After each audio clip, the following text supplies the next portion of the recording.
Welcome everybody to the MiniMapCast. This is your weekly source of gaming news, questions and impressions from minimap.com.au. My name is Kerry Palmer, giving a thumbs up to the camera because I thought it wouldn't be caught by the transition. And joining me as always is Jeremy Bredetich. Caught in 4K. Just absolutely in high definition, just absolutely caught out that you were trying to give signals to the control room while live on air. We were just like literally 30 seconds ago, we were like, okay, we'll press the button, we'll get the transition right. And like you hit the transition and I saw it was going, so like we had time for it. I was like, oh yeah, thumbs up quietly though, because we're recording. But quietly thumbs up on camera. I didn't want to say it. Oh, yeah, good point. I didn't want to say anything, but it was the delay on my end was slow enough that by the time the transition was done, my thumb was up on the screen. Yep. Jeremy, congratulations for last week's rousing success of a video podcast. We did it. And you know what? I was very tired and I got to think about it and go, all right, cool, let's do it all again next week. Yep, totally. But with far less work this time. Well, I mean, sort of, yes. I'm just like, you haven't had to create like the video template and the background. Sure, I mean, learn how to do it. Yes, like there will be optimizations in the process. Making something for the first time is always the longest.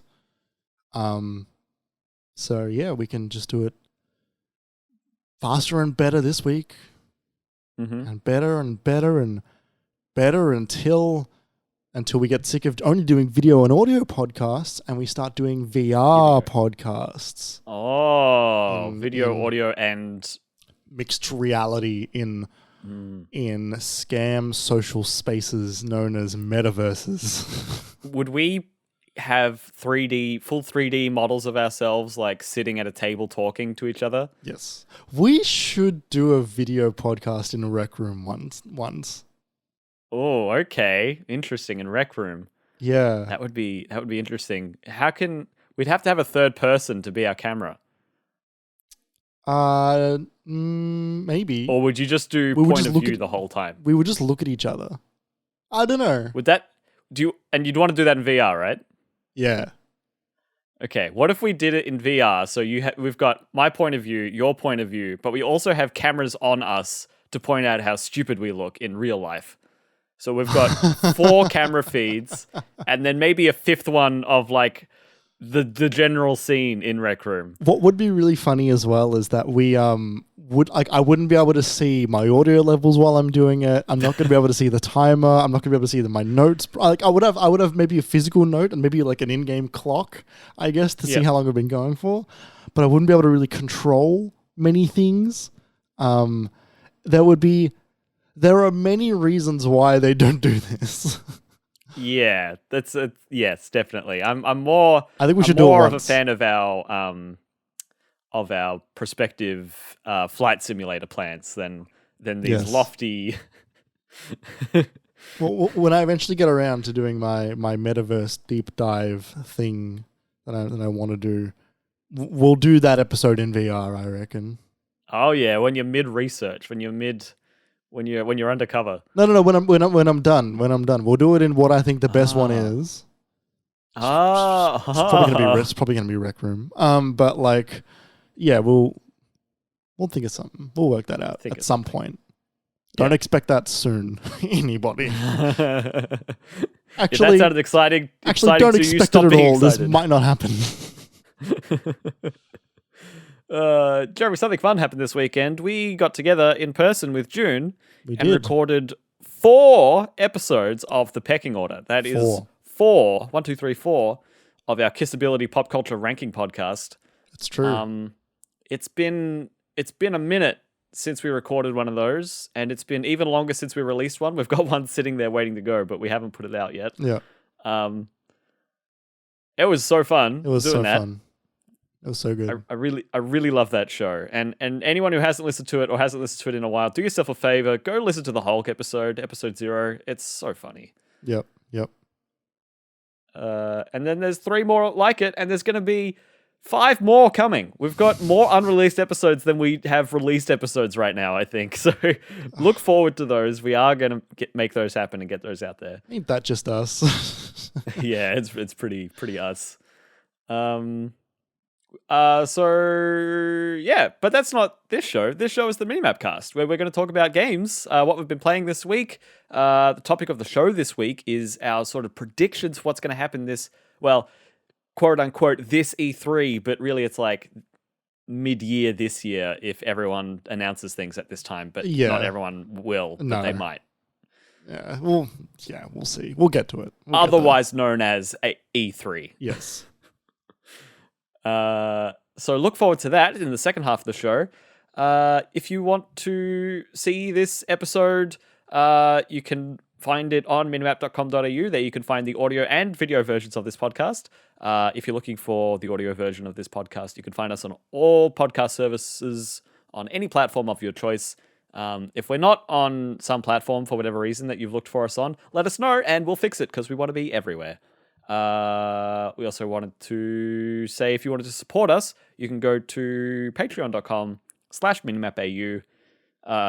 If you wanted to support us monetarily, and we're also on Twitter and TikTok and Instagram.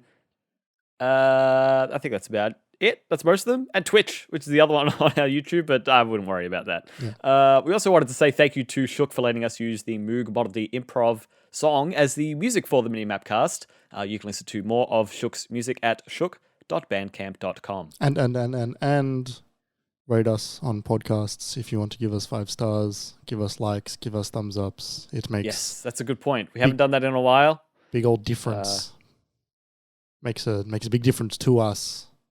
Yeah, helps positive us. rating on wherever you get us. If you're on Spotify for music, but you don't listen to us and you're just on your phone, pull it, just search MiniMapCast, give us a rating. Give us a cheeky little thumb up. Although it might not let you, because I think Spotify's like, you haven't listened to this, but I think you can mark them as played, and then you can. Yes, so, I do not listen to my own podcast, especially on Spotify. And I have just marked my episodes as played just to rate them. Yeah. Jeremy, have you gone back and listened to an old episode of ours, recently or ever? Or not in a while. Not an old one. It's a good time. I think. Speaking of Rec Room, I think it's time for me to go back and listen to Fortnite Big Chungus. That was a good episode. That was a good one. That one did really well as well. That was one of the best episodes we ever had. We should just put Fortnite in the title. Or either that or Big Chungus, one or the other. We should do some A/B testing. Jeremy, speaking of Big Chungus, tell me about Nintendo Switch Sports. I don't know what Big Chungus has to do with it. I played Nintendo Switch Sports. I didn't think I was going to buy it, and I didn't buy it. But my housemate did, which was great. I came home the other day to find a Switch game sitting on the counter, and I was like, "Oh, is this for me?" Well, it would come as no surprise to tell you that I have the most games in the house. And frequently my housemates borrow my games, and I told them you don't even have to ask. Feel free, literally, just to go borrow it. I don't care at all. As long as you put it back, I don't care. And I saw a game sitting on the counter. I was like, oh, that's weird. So I look at it and I'm like, oh, Nintendo Switch Sports. And then my housemate came in and was like, oh yeah, I picked it up. I want to play it. And I was like, okay, cool. I wasn't planning on buying it, so I'm glad you did, so we can play it. And so I have been playing the Nintendo Switch Sports. Oh, it's a visual gag. It's back. Every week. Every week there'll be another one. For audio listeners, Jeremy has put his head uponst the body of a me. It's very weird. M-I-I, not me. Yes. So Nintendo Switch Sports is kind of weird. So it is definitely not Wii Sports, but it kind of is, and it's hitting this really weird, uncomfortable middle ground of trying to do a new sports game for it's in HD. It looks quite good for the most part. There's a lot of environments and stuff, unlike Wii Sports, which was pretty basic. It was a Wii launch game, right? They didn't quite know what they were doing yet. So Wii Sports was very much a really fun tech demo. It was like, hey, look at all these cool things you can do with the fucking Wiimote, right? Maybe one of the best pack-ins ever. maybe the best. Yeah. Like honestly, maybe the best. This has a lot of the same stuff, as well as some things from the Wii Sports Resort game that came out. But it's also missing some things. There's no boxing, there's no baseball, there's no golf yet. That's coming. There is tennis. So the sports that are in Wii Sports, the sports that are in Nintendo Switch Sports: volleyball, badminton, tennis, football, soccer, chambara, and bowling. Mm-hmm. Now, bowling and tennis are the ones that are very, very close to the original Wii Sports games. Bowling, however, has two modes. There is regular mode and there is like extreme mode or something. I don't remember exactly what it's called. Where there are obstacles being put in the middle of the alley, or like moving platforms, or like pin bumpers that it's quite fun. It's quite a good addition, but it also makes it really difficult because it's like mini bowling. Yes. What's really weird about it is the controls are different to Wii Sports bowling, but only slightly. And it's the only major difference is in Wii Sports, you hold down the B button and you bowl, and then you let go when you want to let go of the ball, right? In this, you hold it the entire time, and it sort of auto lets go for you. Which isn't particularly like it's not particularly bowling-like. No, it's not. And it's also not particularly different, aside from if you have played Wii Bowling a lot, like I have, it was very difficult to break out of that like habit to like just let go of the button. And so if you let go of the button, the bowl fails. And you like have to do it again, which is very, very weird. And it does that thing like bonk. Yes. What is good, however, maybe the most amazing addition that they have ever done is adding simultaneous bowling to this game. So if you are playing, so the Wii Bowling, Switch Bowling has, I think, 1 to 16 players. Yep. And you just take turns by passing the controller. If you have 2 controllers, which you do because it's a Switch, you can bowl, 2 people can bowl at the same time, which is great if you're doing what I did, which was play with 4 people, including myself. So it was 2 people. And so you're not all waiting for everyone to go around. Exactly. Amazing addition. Yep. Chambara is 1 to 2 players, same with football and same with badminton. I played all these games aside from football because we couldn't be bothered setting up the leg strap. That's the only one that requires the ring fit leg strap, and we just couldn't be fucked. I'd also like to just point out, Chambara, for those who aren't aware, it's basically the sword fighting game from Wii Sports Resort. Yes. Where you're trying to slash your opponent for the direction that they're not blocking. Yes. However, I will say that it has the addition of you can choose what sword you want, including twin swords. And so you hold both Joy-Cons, and it's got really pretty good tracking. Okay, great. It's really fun to sort of like block with one and then unblock and then whack with the other and then whack with the other. And it's really hard to block when there's 2 swords. Yeah. The control scheme is very similar to the Skyward Sword Zelda game that came out on Switch. Like very, very similar. It is like, attack in the direction that they are blocking. So like, as opposed to the opposite direction, it is move the controls left and right to do a spinning attack when you build up your meter. Yep, that's funny. It's the exact same thing almost. Apart well, from I mean, think about it. It's basically the same game from Wii Sports Resort, which was a big Wii Motion Plus like showpiece, just like Skyward Sword was on the Wii 10 years ago. So that's it makes complete sense. Chambara is pretty good. We played a bunch of that. The tennis is it's what you'd expect. It is Wii Sports tennis. It is a lot more. There's a lot more of a direction. You can get a pretty good idea of where you're going to hit the ball as you hit it. You can sort of aim it. just by the nature of it being a much better motion controller, which is really cool. Badminton is very similar to tennis, aside from it's not 4-player like tennis, it's only 2-player. I don't know why, but it is, because you still only use one controller. I guess maybe, is it doubles badminton? I don't know. I think there is, but I wonder if that would be strange with like who goes forward and back. Because in tennis, they have that where it's like one's forward, one's back, and then that very rarely changes.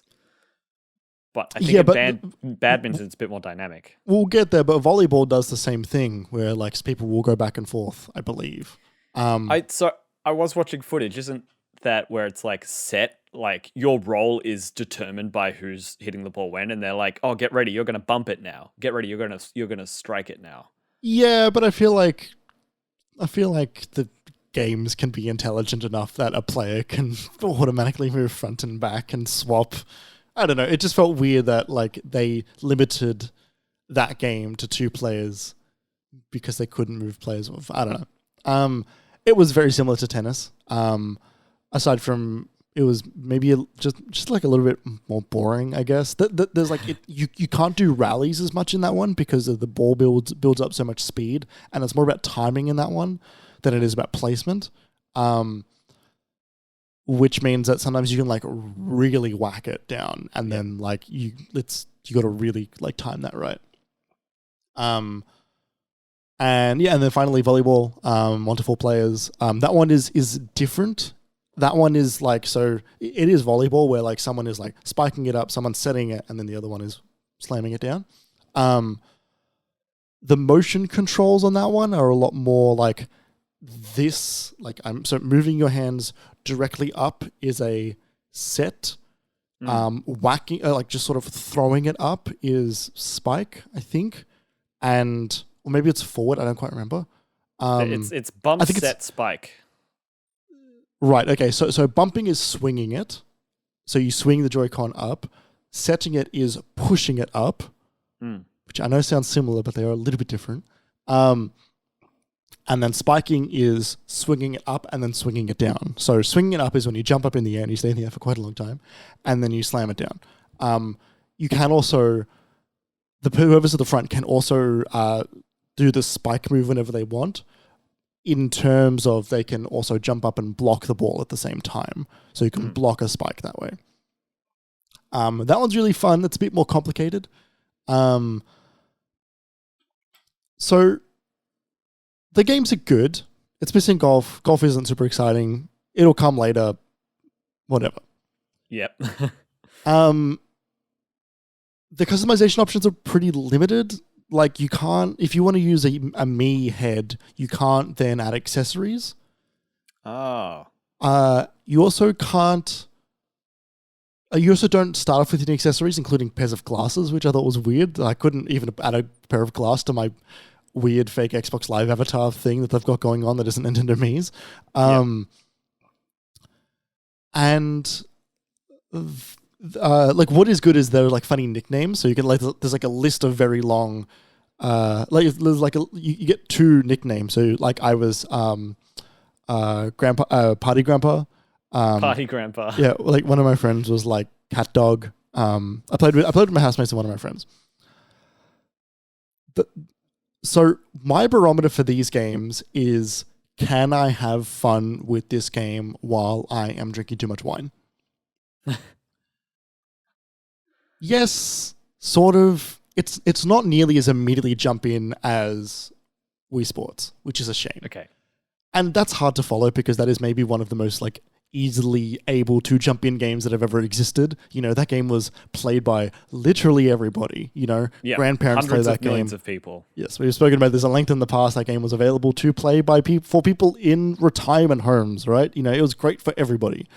It was also one of the first of its kind in a broadly available consumer perspective. Like, yes, and that really means something. It means that some of those games that were a little par baked, a little soft on the inside, were still fun and enjoyable because it was a novel experience. But we've had 15 years of that now. Sure, but like, you know, while boxing was like pretty shit, like as a game in terms of like you controlling anything, it was still really fun. Yeah. I will say Chambara in this is like there is a level of strategy that you can deploy, which we started to build up as we played more and more, where it was like, thinking about patterns that my opponent is using and trying to guess their pattern so I can block because it's really hard because they're really fast, that sort of stuff.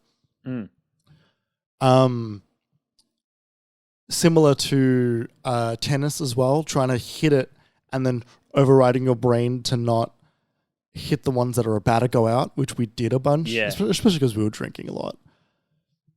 No wonder they were going out. Yeah. But there's maybe just a little bit too much friction for like everybody, say you've got 7-8 people sitting around the TV chatting and stuff, and you just sort of passing the control back and forth. There's just maybe just a teensy bit too much going on in between the games. Oh. I don't mean in between the games there's too much happening. I mean as in across the games there's too much differentiation. Some of them require the use of, it's not just motion control, some of them is like actually using the stick, and some of them is using the buttons to do certain things. And I feel like there were ways to get around that, right? I feel like there were ways they could have designed it around the motion controls. I know Joy-Con motion controls aren't the best, but they're certainly much better than the Wii, and that was still so much fun. There were ways to do that where it wasn't you relying on just pressing a button. As well as the tutorials that they have, because they give you the option of some of the games give you tutorials and some of them don't, which I thought was weird, considering some of them were like, oh, we were finding out mechanics halfway through our PlayStation.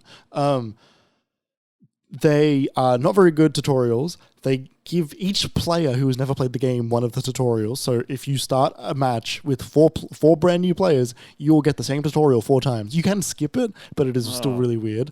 And there's just a little bit too much friction for it to be like a classic hit. Interesting. Which is a shame. The game looks quite good. When there's 4 players and there's 4 different screens going on, the frame rate drops for things in the background. For the most part, the game, I think, felt fine. I didn't notice frame drops in the actual game part of it, but certainly background characters drop down to like 6 to 7 frames per second, which is fine. It is what it is. Totally. It is set in the location of Spocko Square. I don't know what that is, but it sounds like a slur. It sounds like someone misspelled sports. Yeah. Or it's like when you want to be like awful to someone who's like a Star Trek fan, you call them a Spocko. Yeah.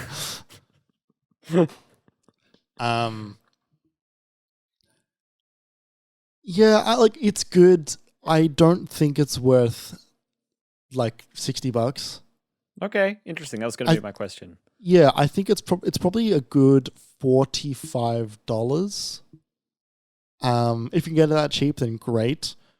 Good luck because it's a Nintendo game. Yeah, definitely, and like one that comes with a physical accessory. I do want to go back and play the football game to see what the leg strap thing is like, because as far as I can tell, one game requires the leg strap, which is really weird. So I want to point out, I'm pretty sure it's one mode of one game for soccer. I'm pretty sure you can play just soccer. Shootout. It's just, the shootout. It's just the goal shooting. You can play the main soccer mode without it. Right. In fact, I don't think you can play it with it. Right, okay. That's even weirder. I find it weird that badminton, Chambara, and football are all only 1 to 2 players. I understand Chambara is like, dueling with like foam swords above a pool. But like make a 4-player mode, right? Like make it fucking stupid, or do like 2-on-2. Yeah. You're making a party game. You shouldn't lock out half of your games to be only 1v1. If you've got 4 players or 5 players around a TV, like you're not going to want to really play those ones. The only reason we played those is because 2 of my housemates left to go get food, and so it's just me and my friend. So I don't know. I feel like, badminton, Chambara, football, there was all a way you could have done even if it's dinky, a 4-player version of that. Yeah. Mario Party, if you play 2 players, there are 1v1 games in that, but like they don't ever there's no maps which are only 1v1 or only like 2v2. It's they always fill it with computers. They are all 4v4 accessible. Yeah, no, it's a good point. It's interesting. Yeah, I wonder how well this game's gonna do. Yeah, like I think there is a decent market for it. If it drops to if it drops to about $60 over Christmas, I think plenty of people will pick it up. Because parents will be able to play it with kids and not feel like that they're playing a video game sort of thing. They're just doing an activity with their kids. Yeah. The music I need to point out as well, like not really a whole lot going on there. The style of it was sort of lacking a little bit, and look, Wii Sports is a classic, it's hard to compete, but like I sort of wanted something a bit more upbeat. Everything felt like it was set inside a shopping mall. Yeah. Give me some cool locations.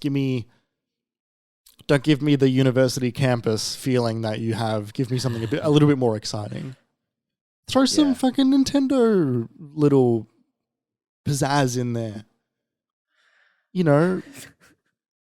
Have different things. Fight Bowser. Why would they do that, Jeremy? It's only in the name of the game. Have Nintendo characters sitting in the background watching. That would be fun. That would be fun. I like that. Yeah, I have no telling of how far this game is going to go. Like, it strikes me a lot as like a sort of a continuation of their brain training game that came out last year and like 50 Clubhouse games, where it's that quick party online system that they've got, but like so it's all I'm just remembering really that one level. Of the Clubhouse games was Piano. Oh yeah. I don't remember if that one had multiplayer. Really quick, I need to point out that while I was playing the game, the location that it reminded me of the most was the fucking the abandoned shopping mall in the new Kirby game that came out. It reminded me so much of that. It was so bizarre. The abandoned version when no one's turned on their Switch for 10 years. Yeah. Well, Jeremy, speaking of brand new and current games, I saw the list. I've been playing a lot of JRPGs, I guess. Yeah, I've noticed. And it's weird. Like, and I'm enjoying them, but I'm also getting a bit sick of their trappings, but clearly not sick of them enough to not install Judgement. You know what I should have done for your camera? I should have put the two hands on the side that like I was literally sitting here thinking about that. From the crappy Lost Judgement. Title art. Yeah, the portrait. So I've been playing Judgement this weekend. And it's very strange playing it, having only previously played the sequel to this game 6 months ago. Which you did for work. I did do for work, but I did enjoy it a fair amount too. Yeah. I want to say that it felt like Judgement came out, rather that Lost Judgement came out pretty quickly after Judgement, although I think it was maybe 3 years, so I don't think it was that quick. I think Lost Judgement came out after it was announced quite quickly, from what I can remember. That might have also just been because I wasn't paying attention to it as much, but I remember it, like when it was out, I was like, oh my god, this is already out? Yeah, I agree. And so like, it's hard to get a gauge on how popular this game is. It's, for those who aren't aware, this is a Japanese-made, Japanese-set detective game, sort of a crime novel. But you play this detective who is also like this martial arts guy. You kick the crap out of so many people. It's a spin-off of the Yakuza series. Yeah, a spin-off of Yakuza, which is going turn-based, and then Judgement theoretically is going to be their action RPG, like real-time brawling kind of setting from now on. Maybe, only maybe. Yeah, and then there's the rumors of the actor who's some big actor in Japan who plays the main character Yagami. His agency doesn't want the games to be put on the PC Yep. because then they're worried about mods happening and then they're making Yagami do weird things and it being looking bad for the actor, which is pretty overprotective if you ask me. But also I see where they're coming from. He's like the biggest actor in Japan. Yeah, totally. So it's been quite strange playing this for a number of reasons because it's not like going from Assassin's Creed. Well, I mean, it kind of is, but it's not like going from Assassin's Creed 2 to Assassin's Creed 1, where you can see there's so much work that went into refining the core palette of the game.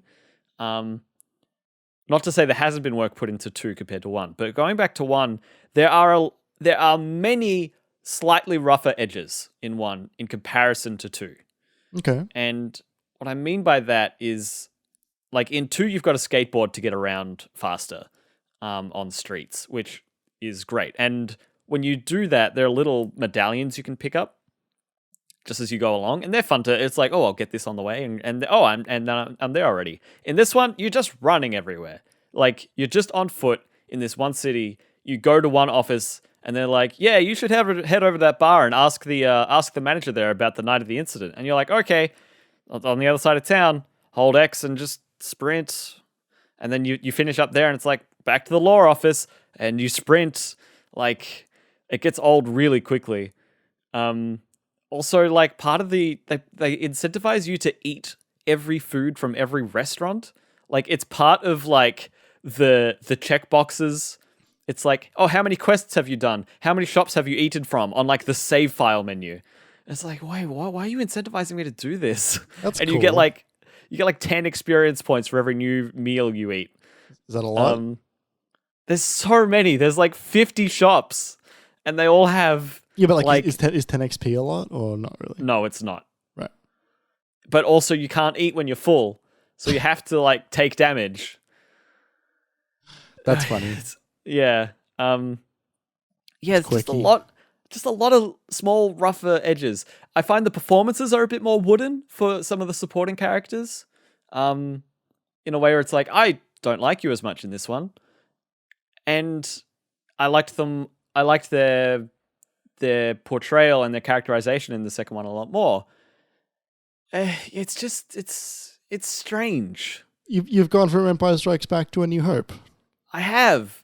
But I didn't realize I enjoyed Lost Judgment that much. Like, it has me going back being like, oh, that's a shame because I really liked it when they did this. Or, oh, I could see how they made this more refined. Like the skateboarding, for example, like I was saying.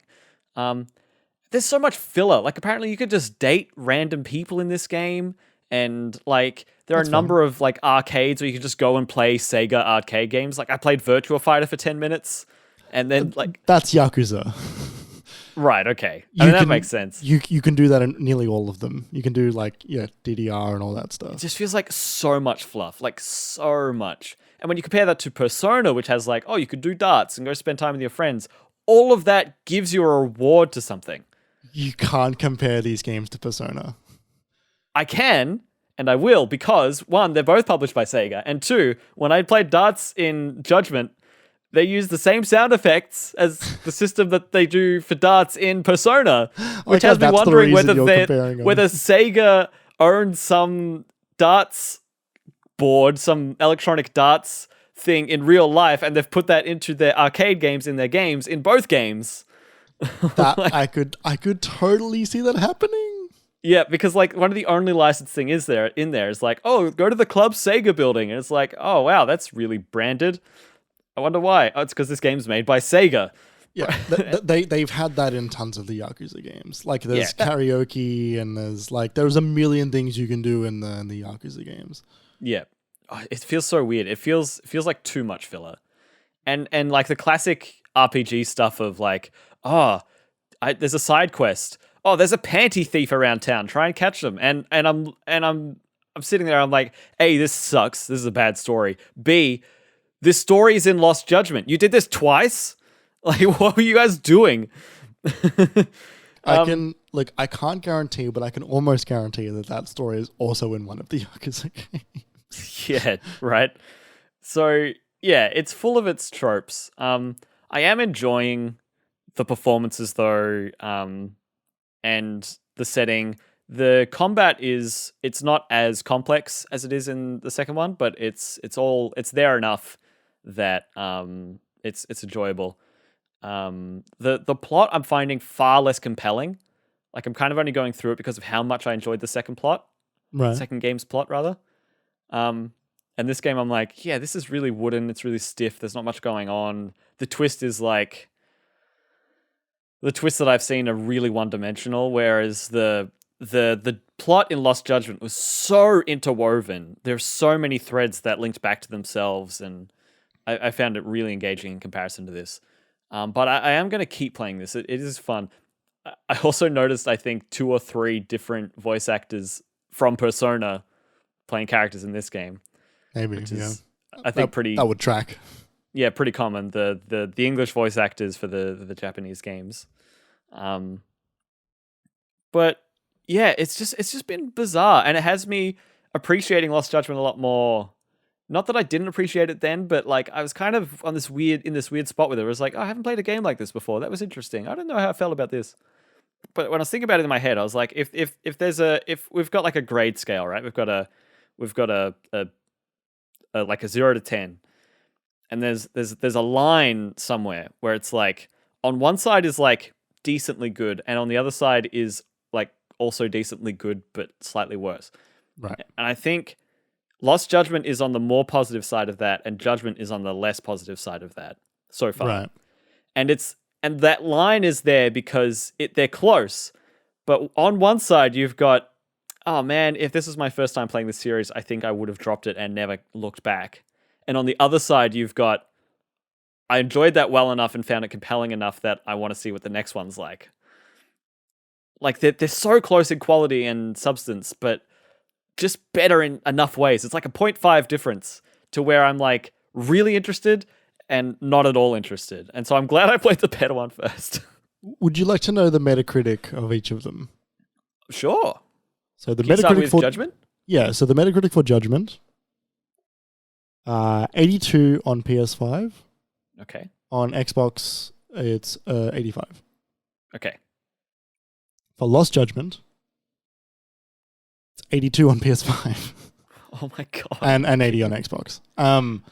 The average is almost identical. Interesting. Um, That's fascinating.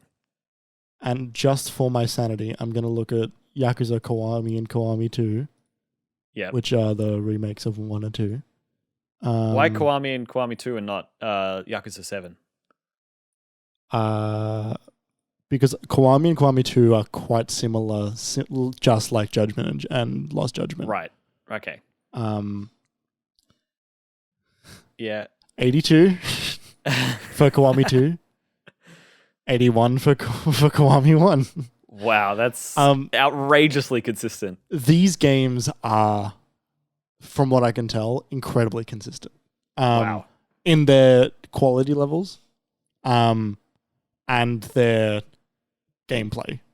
Yep. And I mean, there are so many parts of Judgment that I'm recognizing as like UI elements from Lost Judgment, like literally lifted. They're exactly the same. Like Tuck's running animation is exactly the same.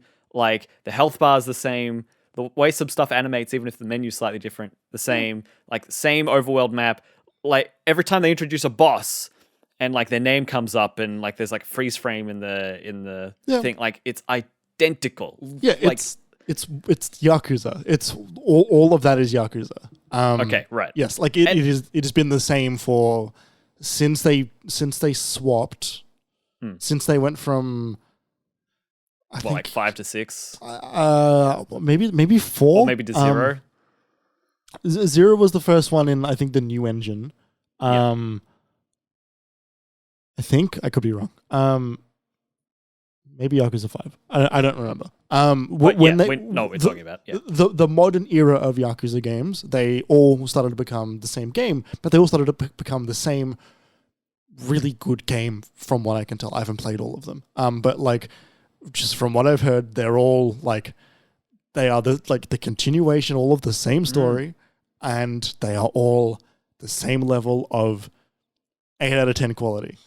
Yep. Which is like almost unheard of, right? And it's like totally fine. Like I'm happy with that. Like it's like, oh yeah, like I'd be down for another Judgment game. Give me the next chapter of that story. Like I want to see another case. How attached are you to the detectiveness of it? It's a fun like it's a fun lens to play the game through. Like I don't like something that I'm enjoying less in Judgment as well is as part of the plot is it's dealing with some of the Yakuza families in there. Right. It's dealing with the Tojo clan and the Kyorei clan and it feels pretty one note and the characters are so Yakuza, you know, they're so like glowering and like sour and upset and, you know, the mafia. Like I don't find that characterization particularly interesting. And I like more this sort of like ex-lawyer who's really good at being a lawyer, but like had a bad experience and is so striking it out on his own to find his own justice. Like that's a fun thing. And they play with that really well in the second game. In this one, yeah, the detective stuff, it at some point it does feel a bit artificial and like a really simple layer on top of what's actually there, which is, you know, a foundation of Yakuza gameplay of punching the shit out of people. Yeah.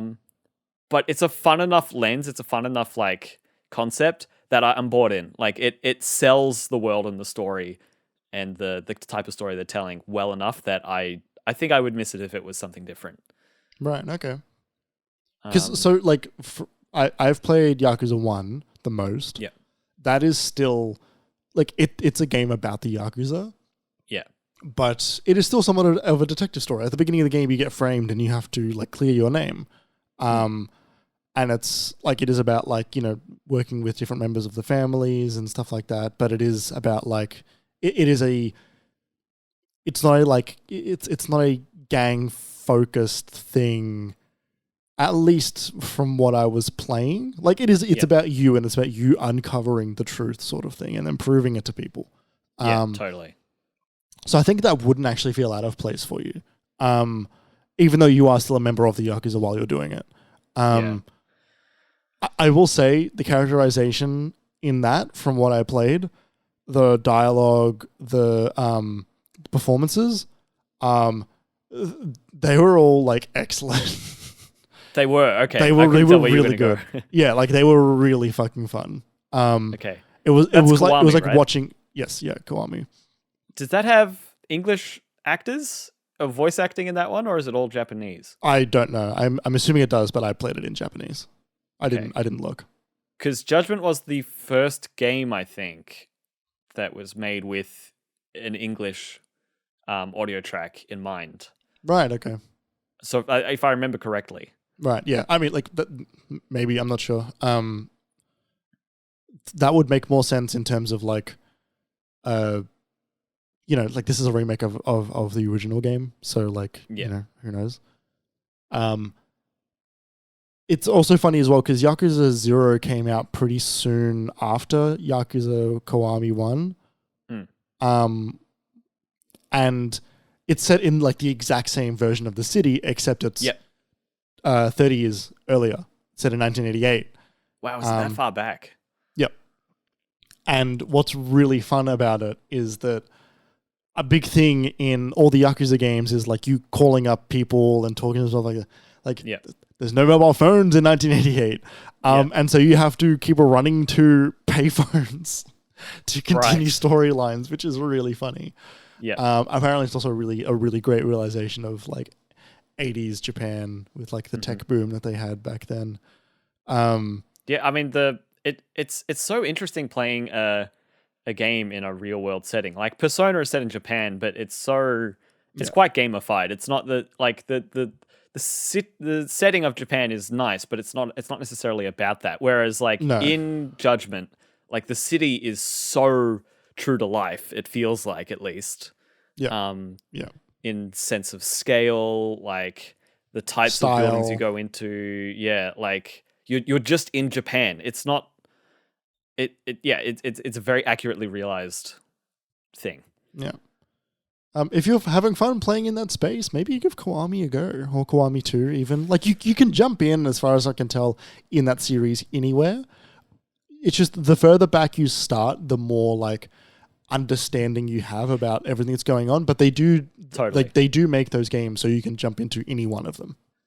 I don't know if I can keep jumping back further and further, step by step, further and further back through this series. You know what I mean? Like Kiwami they one get feels less like and less playing- refined. Kiwami 1 actually feels like playing like a classic, like, beat 'em up from like the PS2 era, in a way that sort of, it doesn't make you feel like you're stepping back in terms of, like, it's a bit rougher. You just feel like you're playing an old game. So those roughness is actually like a little bit. It's not quite as rough. It's a bit blurry, maybe more Interesting. like. Yeah. Like you Yeah, know, when I'm you go not back sure. and you play, like, you play KOTOR or whatever, and it's like that game, like, it's a rough looking game and a rough feeling game, but like, you're playing an old game, so you don't treat it like a new one. Kiwami's kind of like that.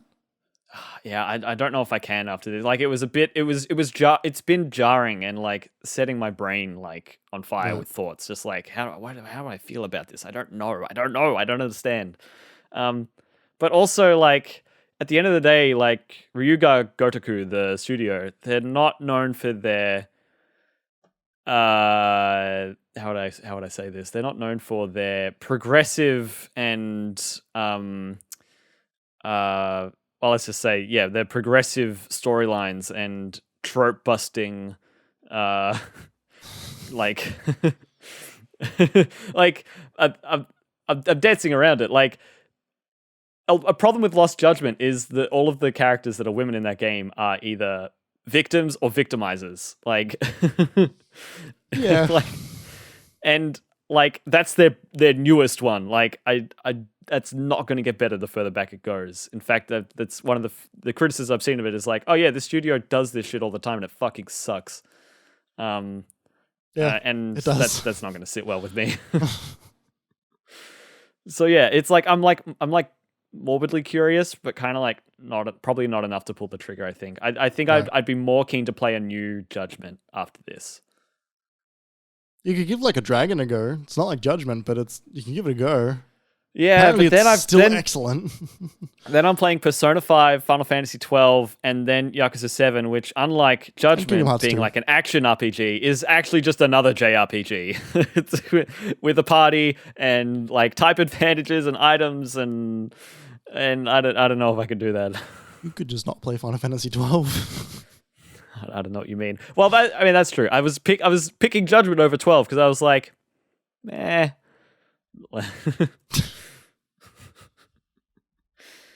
So yeah, weird week. Yeah. Many thoughts. Everyone, we're going to go to a break now. And then when we come back, we're going to be talking about our sort of predictions for what E3 is going to be. Am I going to predict anything for a new Judgment game in the series? Absolutely not. But maybe I will. You'll have to stick around to find out. I don't have a segue. We'll be right back.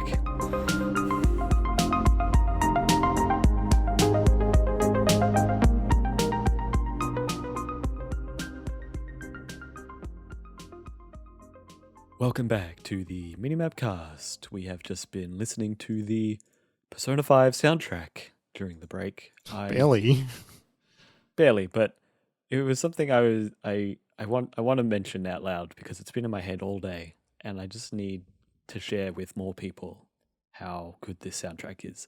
And like, this isn't news. Like, this isn't news. But if you're at all interested in stuff that's vaguely jazzy, anything that's in that realm, if you're a fan of anything like that, go and listen to the soundtrack. It's all on Spotify, the original soundtrack and Persona 5 Royal, and it's amazing. It's a really, really, really, really good soundtrack. Just in case people weren't aware. Yeah. It's living in my brain right now, and I'm loving it. I'm loving the living, Jeremy. I can tell. Hey, E3 2022 is just around the corner, sort of. Sort of. E3 E3 2022 is cancelled. That's the thing. E3 is simultaneously it's Schrodinger's E3. E3 is dead. Long live E3. I gotta buy that shirt of Jeff Grubb and Mike Minardi fucking posing on top of the grave of E3. I need to buy that shirt. Maybe I'll do that tonight. Yeah, it's a very used shirt, but also it's very good. It's really funny. So yes, the ESA isn't running E3 this year. They couldn't handle me being part of the press list last year. You're right. You're too hot to handle. The only thing that can contain you is Minimap and PAX. That's because it was designed from the ground up to withstand you. It's true. It's a prison of my own making. Your Australian hot takes. Yeah. We're gonna go through a few kind of subcategories here. Oh, there's one category that we added afterwards that I forgot about. I'll have to come up with one for that on the fly. But we're gonna go through these categories just sort of because we're kind of coming into it. Some people have announced that they're gonna do something in June, like Xbox Bethesda Showcase is happening June 12th, same as Xbox's time around that time all the time. Yep. What was June 9th? The Summer Game Fest. It's not called Kickoff Live this time, but it's just Summer Game Fest presentation. Yeah. Keely's commercials. Yeah, the mid-year Keelys. But yeah, we also don't know what we don't know. It's pretty safe to assume that Sony is gonna be there about 3 weeks later or 2 weeks earlier. Yeah, I was remembering today accurately for the first time what they did last year, which was like 2 weeks before E3, they did that Horizon Forbidden West gameplay demo. Showcase. Yeah, that Horizon State of Play, and which was interesting. It was an interesting time to do that. And then we basically didn't hear much from them until their showcase in September, when they showed off Spider-Man 2 and Wolverine and more things that were also exciting. We got a Ragnarok trailer, all that stuff.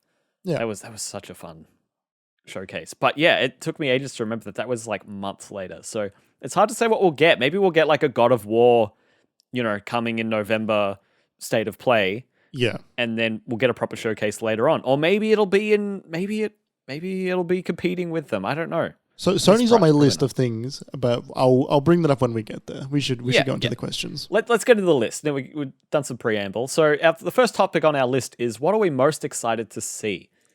I've got a couple of spare ones here, Jeremy. Yeah. So I'll go first. I'm excited to actually see something tangible for Starfield. Yeah, me too. I'm not excited about Starfield. No, neither am I. Because we haven't seen Starfield yet. I'm excited to see Starfield. Yeah, me too. I feel like we spoke about it a couple of weeks ago. We did. We got into it a little bit. And I kind of like it's that simple. I want to see what their newest game is. I want to see what a new IP from them is. Yeah. Like, we haven't seen it. See what they look like in bloody, next gen. I don't know. I want to know what it is. I know what we know what it is. I want to see it. Totally. What do you got? I'm excited to see how many vampire games get announced this year. There was plenty last year, and if there's one thing that games like to do, it's follow a trend, Kerry. They like to follow each other. You know what's a game, Kerry? Lemmings. You know what lemmings do? They follow each other. Video games, they are lemmings. We will see some fucking vampire games. Let me tell you. Believe you me, we will see some vampire games. Just sure as shit as a lemming off a bridge, off a cliff, we will see some vampire games. As a bear shits in the woods, we will see some vampire games. We saw like 4 last year, and like 2 of them were like Vampire Masquerade games. There's the new one from Arcane. Yeah, Arcane Redfall. Are doing one. Yeah, Redfall. And there was another one at some point. Just like I feel like a bunch of those Masquerade games came out too. Like some of them have. I think kind of funny. Last week we're playing Bloodfall or Bloodlines, whatever it's called. The battle royale one. Yeah, that's right. It's not Bloodlines. No, that's the main one. Yeah. And we'll see. Yeah, I don't know. Like, we'll see something. Just like how a couple years ago there was like a bunch of Terminator fucking crossovers. Oh, right. Yeah, we'll see some more vampires. Terminator was it Salvation? What was the game they came out with like 2 years ago? I think it was Salvation. No, Well, it was that was the 2009 movie with Bale. Yeah, but it's the same.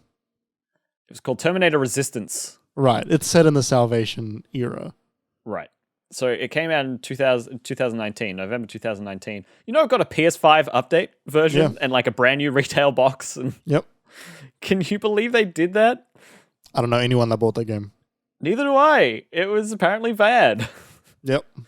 Not bad enough to not give it a PS5 native version, apparently. Yeah, I don't know.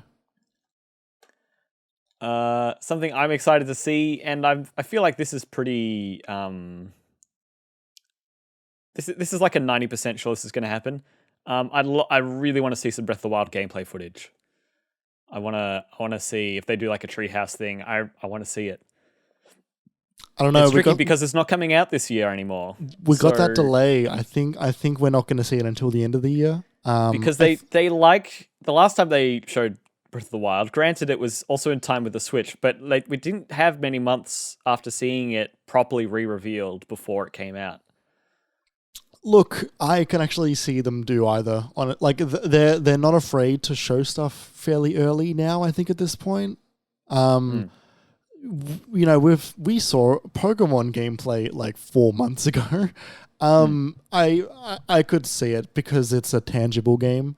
Totally. But I feel I'm like also misremembering that like they were at E3 that year, and all of their booths were Breath of the Wild on Wii U. What we didn't see was Switch.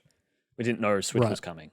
Right, that's what I was misremembering. Sorry, go on. I think we'll see maybe from Nintendo. We might see a little bit of Breath of the Wild 2, as well as the Zelda collection thing to hold over Nintendo fans until hold over Zelda fans until Breath of the Wild 2 comes out. Now's the, you know, like now would be the perfect time to bring it out. Bring it out in September. Release Zelda in March. Yeah, that does make sense. I'm not going to hold my breath for that rumored remaster collection until it happens, though. Like that, neither that may am as well I. not exist. Neither am I. Aside from it was the same rumor as the Mario 3D collection. Remember that when everybody reported on that all at once? Right. Remember that? And it's the same thing. The difference is they're happy to hold on to things. Yeah, it just hasn't come out yet. It's yeah. I want to play those games again. What else are you excited to see, Jeremy? The Xbox Game Pass stick. Oh, the puck or the stick or the brain. Yeah, the streaming HDMI stick you shove in a TV comes with an Xbox controller. Cloud stream Xbox Game Pass games to your TV. Maybe they call it the Xbox Game Pass ticket. Ticket's not bad. It's not bad. Maybe they call it the Xbox Game Mikey. Ticket's actually not bad. Opal card. Yeah, I don't mind the ticket, to be completely honest. I don't know what else. What else do you call it? They might just honestly just call it Xbox TV, right? Like they might just Although that might make the cardinal sin of mentioning Xbox and TV in the same sentence, which gives them flashbacks of 2013. True. They're not going to call it a cast something. They could call it a Xbox Gamecast. Xbox Gamecast. Yeah, it's not bad, except it's not a streaming. No, it's a streaming thing. Oh wait, no, it's only a streaming thing. Yeah. Okay, yeah, no, Xbox Gamecast is not bad. It does two things. It's a waste because they could have a really good podcast with that name. That's true. It's true. It does two things for me. One, it sounds too much like Xbox Game Pass, which then in turn links to, I suppose this is just one thing, but this in turn links in with their everything sounding like itself marketing strategy they have of the Xbox One X, the Xbox Series X, the Xbox Series S, the Xbox One S. They'll bring out two models of this Gamecast. They'll do the Xbox Gamecast X and the Xbox Gamecast S. Oh no! Or is it the Game Pass Cast? Game Pass Cast. Game Pass Cast. Yeah. Dear oh dear. So the Xbox Gamecast to the Xbox Game Pass ticket. I like that. We'll just call it Spencer's Stick. That sounds like something Randy Pitchford would do, and then leave behind it a medieval times. If it was a gearbox stick. Yeah. And then the final thing I have that says, "What are we most excited to see?" This should really be in one of our other categories, but I'm going to say it now because that other one's getting too full. Aragon remaster when? All right. Next question is, who is going to have the worst conference? Well, I know who I thought the worst conference was last year. So do I, and it was Gearbox. It sure the hell was Gearbox. And you know what? They got a movie coming out this year, so they can have another one. Yep. That movie that we saw a lot behind the scenes of, like too much behind the scenes of last year, like an uncomfortable amount of behind the scenes of last year. So much sweaty Randy. Yeah, and like interrupting Kevin Hart in his trailer for an unscripted, unscheduled like media interview. Well, wait, hang on a minute. They've been bought now by Coke Embracer. Media. Were they not already bought before that? I don't think they were. Embracer Group. Was it Embracer or was it Gearbox. Coke? It's Or Embracer Koch. Group. Okay, They're also interlinked. This was before. It was before? Gearbox was embraced in February 2021. Right.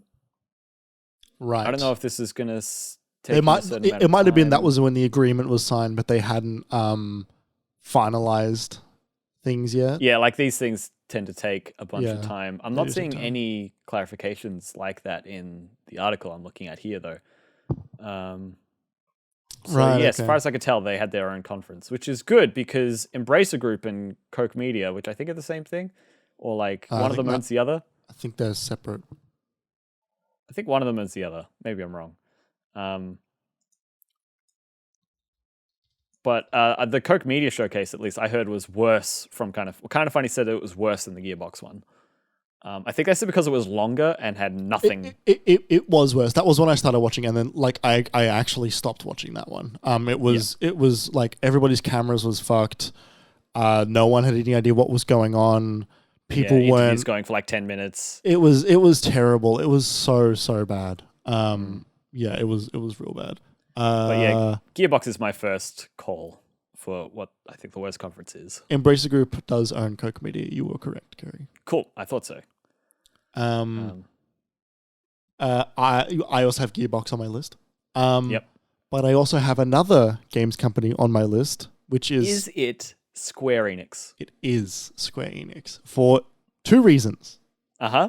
One, half of their stuff I'm interested in has gone over to Embracer Group. Well, not yet. Remember, the sale hasn't gone through. Yeah, now, I know, that one but is happening later. They're not going to show off fucking... That's the thing. The next Tomb Raider game out there.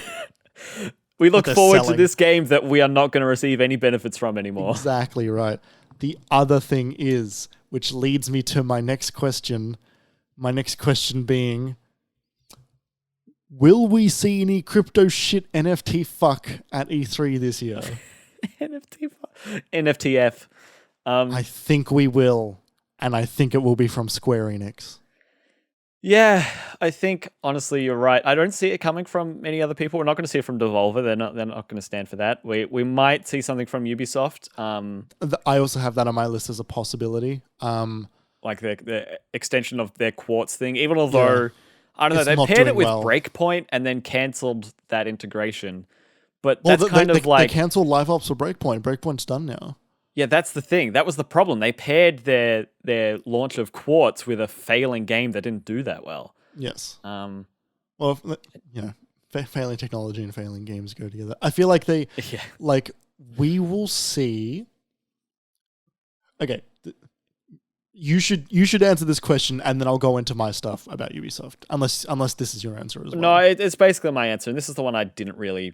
I forgot to put stuff down for. But yeah, I thought if we are going to see anything, like basically if Square Enix has a conference, it's not going to be any of the stuff that they just sold off. So nothing from Crystal, Eidos, or Square Enix Montreal, or Marvel, or any of the IP they've worked on before. Yeah. Which is a lot of stuff. Yeah, no Deus Ex, no Tomb Raider, no Avengers, no Guardians of the Galaxy. Exactly. Like Guardians was the best part of their conference last year for me, not to anyone else, but I liked it.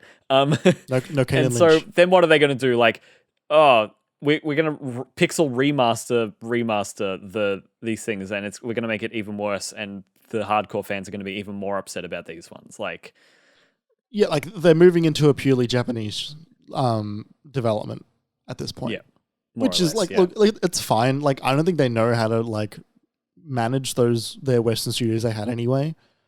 Yeah. From what I can tell, it was the thing they wanted to get at for a long time, and I don't think that anybody that is working at these studios is going to be upset that they're going to still be able to work on their IPs and not have to report to Square Enix's ridiculous expectations. Totally. And I mean, like, one thing we know about Embracer Group, they've got money. They got money. They got money. They got Dosh. And they want a good Tomb Raider game, right? Of course, they would. I'm sure they're looking at Deus Ex. I'm sure they're looking at the Marvel deals and going like, what can we do? Now, we don't know if they're transferable yet. We don't know what's happening. We think I think someone has confirmed that the Marvel deals are transferring. I think they still have to go through a Disney thumbs up. Otherwise, they get canned. Is my impression? Is that right, that they need a Disney approval, and if they don't get a Disney approval, then those projects are dead. Which is a shame, especially for anybody that's still playing Avengers. You know, both of you out there, I'm sure you're going to be really upset when the game gets brought down. They're not happy with that game as far as I can tell either, though. So I don't think it's really going to matter. I don't know. Like Crystal, look, for my money, they're better off doing something else anyway. Yeah, totally. Did Square keep Just Cause? I think so, and like Avalanche. Oh, yeah. I think they did. Right, okay. Which is weird. There's a few things there, and like they're still going to publish, what was it, like Life is Strange and stuff like that in the future. Right, okay. That's fair enough. But I think that that's a publishing deal with a Western developer, I'm pretty sure. Right. So like it's a different... Yeah, they don't own Avalanche, I don't think. And they don't own Don't Nod or Techland. Yeah. Well, not Techland. Techland's not right. Deck 9, sorry. Deck 9, yes. Deck 9, Techland, you know what I mean. So yeah, Square is in a really weird spot. Like, there's a sort of a sentiment of like Square doesn't know what they're doing that's been going around with like people saying it. Like I've seen it in like media discords and like people saying like, oh yeah, Square doesn't know what they're doing or they're a shadow of their former self. And I haven't really got it yet. But this decision that we spoke about last week as it was happening, and we've had a sort of week to stew on, it's so fucking weird. Yeah, like, it is. It's very bizarre. It was so cheap to sell all of those things on. Like looking at, apparently an analyst is saying that the two Marvel titles that Square Enix launched, so Guardians and Avengers, the event Marvel's Avengers. Sorry, cost just a total mental blank. Cost Square Enix $200 million, and they sold so much more than the two studios and those games. They sold so much more than that for 1.5 times that amount.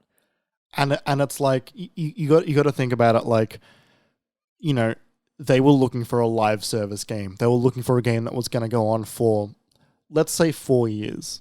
Like Babylon's Fall. Yeah, right. DLC, battle passes, in-app purchases. Yep. And then it's like, you know, they've got cosmetics, they've got movie tie-ins, they've got comic tie-ins, they've got TV show tie-ins. They have the literal biggest, well, I'm not sure if it's the biggest media property though, but the most popular media property happening at the moment that has been going on for a very long time. Marvel Avengers. Right, okay, sorry, yes, like, you're right. Like as a thing, right? As like a pop culture phenomenon. Yep. Disney were looking at this going, we can drive movie sales, we can drive movies to you, and that's what they deliver. It's negative. It had negative press. Yeah. And all anyone talks about this game now is how much it cost Square Enix to make this game. Yeah, it's kind of a joke now. It's kind of a butt of a joke. It is just like a failure of a product. As well as, I don't think it was a very good game. That's and, the thing. Like, it could have been something different and something better. And so it's like that deal is just like them cutting their losses. So Yep. Yeah. Yeah, I don't trust them. I don't trust them, especially since in that deal where they cut their losses, they specifically mentioned blockchain. So yeah, if they do have a conference, which I hope they don't, if they do, I think we're going to see a bad side of them. I don't think it's going to be fun. We're going to see what they've actually been like for a lot longer than I think we realize. Because we're not going to see Final Fantasy VII Remake 2. We're not going to see Kingdom Hearts 4. We just saw it. We might see Final Fantasy VII Remake 2. I'd be very surprised. I'd be exceptionally surprised. We'll see Final Fantasy 16 at the very least. Oh, yeah. Shit, I forgot that was close. Yeah, good chance. Good chance of that. And we're not due for an MMO update, are we? I don't know I don't think they do those yearly. Yeah. They'll play a commercial for it. Yeah, no, yeah, sure. And we might see like another Yoko Taro thing. Can't wait for a Tifa Lockhart NFT. NFTifa. I'm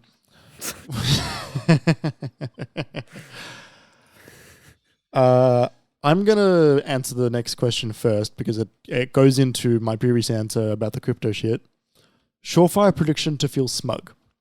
Yeah, so something that we don't know is we know it's going to happen. Like, we're going to see it. My answer is the next Assassin's Creed game, the live service one. The platform that they're launching, whatever it's called. Assassin's Creed codenamed Infinity or Infinite or something, which it won't be called because Halo's called that. Yeah. Just call it Animus, right? Like, just call it Animus. Assassin's Creed Animus. No, just call it Animus. Oh. Actually, no, you need the Assassin's Creed thing in it. Yeah, you need the brand you've been building for the last 15 years. Ubisoft Quartz integrated in Assassin's Creed, the platform. Yeah. I can see it happening. Yeah. And maybe this will be the first time we'll get an NFT actually appearing in another game because both companies have a pretty good idea at putting each other's shit in each other's franchises. Oh, Square and Ubisoft. Yeah, we can get a fucking NFT Chocobo. No. That you can ride in Egypt. I can see Quartz showing up in this Assassin's Creed thing.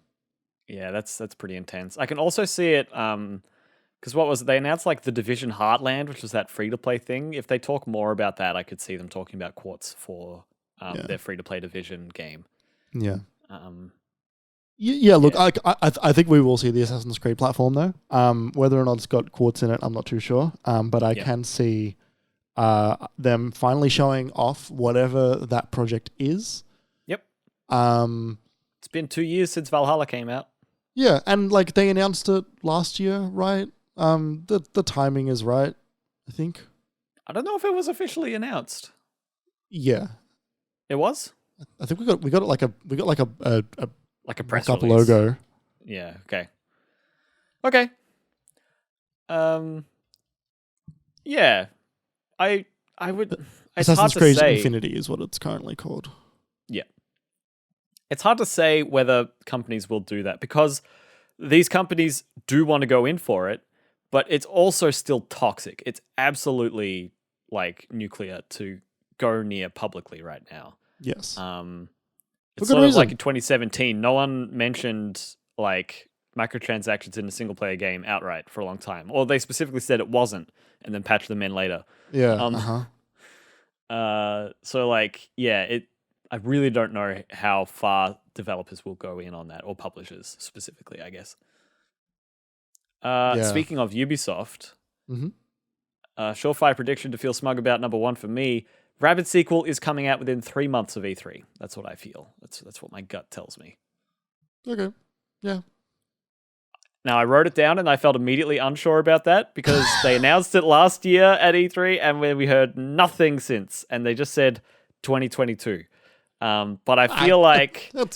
I would be confident that it would come out then. That's what I think too. And like when they did it originally, like this was the first year the Switch came out. But when they announced it originally, it came out like within 2 or 3 months of it being announced at E3. It was out that August, I want to say. Right.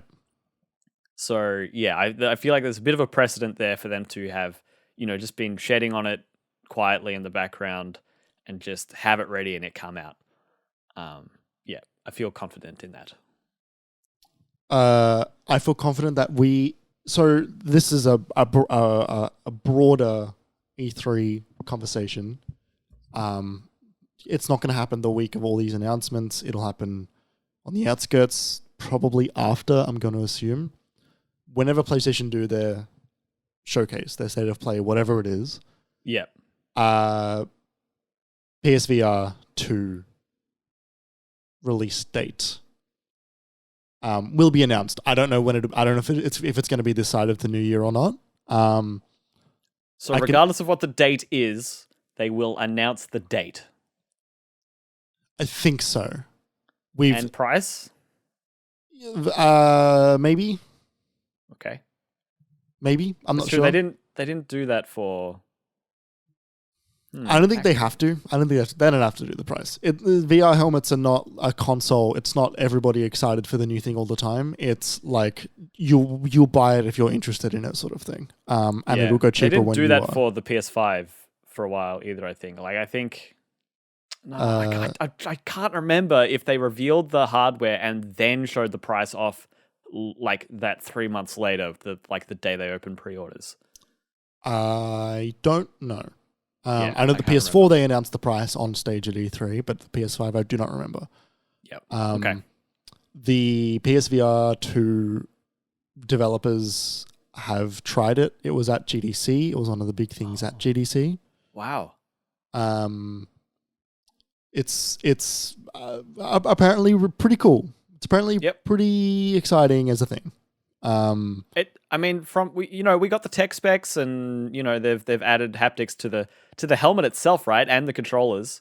From what they said in helmet the press haptics. Release, that was one of the things, and it's got eye tracking as well. Yeah, and way better resolution screen, runs on the PS5. There's a lot going for this particular headset. It's fascinating how poorly the PSVR Gen 1, the PSVR 1 has aged. You know what I mean? I feel like it's aged way faster than a lot of the other VR headsets. Yes, it was for two reasons. One, because it was quite budget. Yes. And PS4, I don't think initially was made with VR in mind. Yes. As well as all the cables.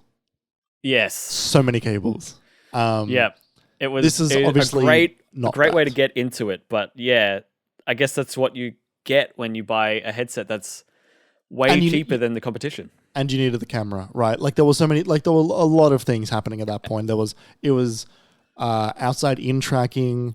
It was using the PlayStation Move controllers. Kerry, can you fix your focus, please? Oh, I blurred. Sorry. Yeah. Thank you. And it was it was that, and it was you needed the camera, and then it was the breakout box, and it was kind of loud. It was comfortable. But that was also the era of base stations, right?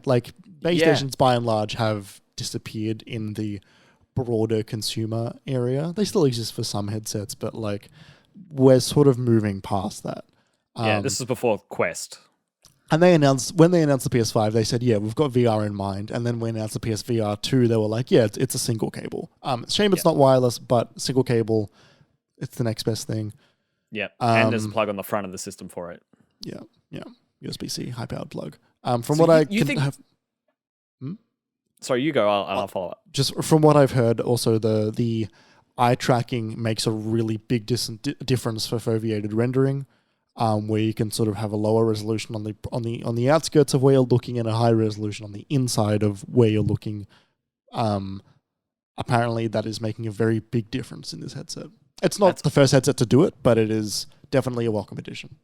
That's so cool. And something you get in comparison to a headset made for PC, or a headset made with all of the processing power happening internally. Something you get with a dedicated PlayStation VR headset for a dedicated PlayStation console is you get that hardware interaction and that sort of working directly with the hardware sort of magic that you see with a Naughty Dog game or something like that. If they've got tech that's interesting, they can make the best use out of it with that system. They only have to hit one benchmark. There's not a whole lot of there's one spec they have to hit. Yeah, like, and I'm sure, like, and anything else above that is just going to help them, right? They're not hitting the PS4 spec. They're not hitting the low end PC VR spec. They're not hitting the Quest. They're just going for baseline PS5, which is a RTX card. Yep, it's pretty cool. So you think that's surefire? Release date, I'm a little bit shaky on, but we will see it. I think we 100% will see it. Like, I think it makes sense to see it this now and then release it in end of November or December. Cool. Okay, I like that. I like it a lot. On the Sony train, God of War trailer and release date. We will see it.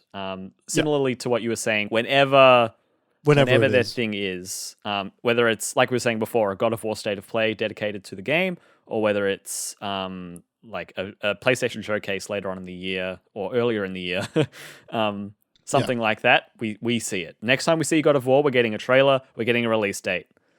Yeah. That is also no question. Surefire. I'm going to feel smug about that one. As per the homework.